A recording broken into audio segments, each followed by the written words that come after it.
Hi friends, welcome back to our channel. ప్రతి మనిషి ఏదో ఒక టైంలో మానసికంగా కానీ, శారీరకంగా కానీ, ఆర్థికంగా కానీ, చుట్టూ ఉన్న వాతావరణము పరిస్థితుల వల్ల కానీ ఏదో ఒక విధంగా బాధపడుతూ ఉంటాం. ఇలాంటి పరిస్థితులను మనం అధిగమించాలంటే ప్రతి ఒక్కరిలోనూ ఏదో ఒక నైపుణ్యం ఉంటుంది, ఏదో ఒక టాలెంట్ ఉంటుంది. అది ఏంటినని మనం గుర్తించగలిగి దాని వైపు వెళ్ళగలిగినామంటే ప్రతి మనిషి లైఫ్ చాలా హ్యాపీగా ఉంటుంది. సో నేను ఆ విధంగా అయితే ఒక్కొక్కసారి పూజ వైపు వెళ్తాను.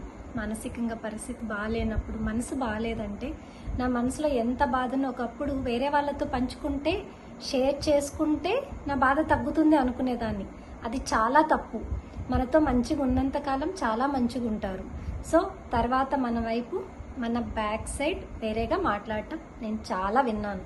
సో మనసులో ఎంత బాధ ఉన్నా దైవానికి మనం చెప్పుకున్నామంటే, పూజ చేసుకున్నామంటే మనసు చాలా ప్రశాంతంగా ఉంటుంది. సో దైవశక్తికి మించిన శక్తి ఏదీ లేదు.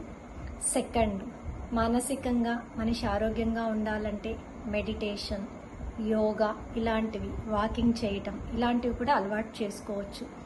నేను ఎంచుకున్నదైతే మెడిటేషన్ 5 to 10 minutes చేసుకుంటాను.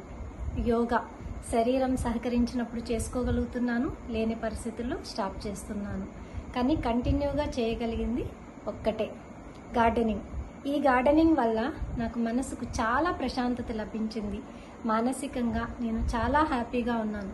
స్టాప్ చేశానంటే హాస్పిటల్ వైపు మళ్ళీ వెళ్తున్నాను. సో అలా కాకుండా ఉండాలంటే, మనసు ఎప్పుడు ప్రశాంతంగా ఉండాలి అంటే ప్రతి మనిషి ఏదో ఒక వ్యాపకాన్ని ఎంచుకోండి.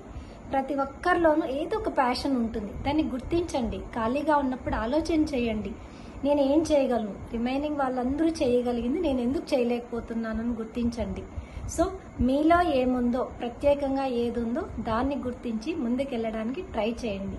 ఈ వీడియో కనుక మీకు నచ్చినట్లయితే please like, share and subscribe. Support my channel. Thank you friends.